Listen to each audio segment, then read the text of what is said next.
Сәлем достар, менің каналыма қош келдіңіздер. Сіздерге бүгін үй жағдайында осындай киімдерге жұғып қалған дақтардың және де осындай ақ киімдердің сарғайып қалған светін сіздерге қалай ағарту жолын сіздерге қазір көрсететін боламын.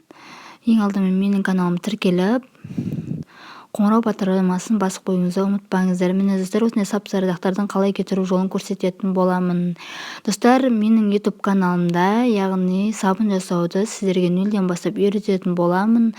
Видеоларды қарасаңыздар болады, яғни жеке өзінің арнайы осындай несі бар, каналы бар міне. Солда сіздерге барлығын нөлден бастап көрсететін боламын. Қайдан алу керек, қалай жасау керектігін, және де қандай мөлшері кететін, қандай ақша кететін, барлығын сіздерге көрсететін боламын. Көрсеңіздер болады. Ары қарай видеомызды жалғастырайық. Бізге табағымызда осындай ыссы су болу керек, және де бізге белизна керек болады. Осы белизнамыздың көп мөлшерде емес, осындай азғантай құйып, ішіне киімдерімізді 15-20 минутқа салып қоямыз. Яғни біздің дақтарымызды кетіру үшін. Суымыз міндетті түрде ыссы болу керек, яғни қол батырмайтындай. Себебі бізде белизнамыздың күші жетпей қалады. Осылай киімдерімізді салып қоямыз ішіне 20 минутқа. Міне 20 минутте тұрды, міне уже дақтары кетіп жатыр менде.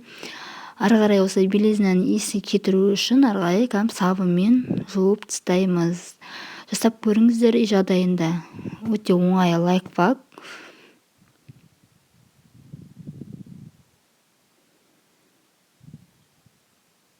Міне достар, менде барлығы кетті. Міне сары дақтарға дейін барлығы тап-таза болды. Жасап көріңіздер достар.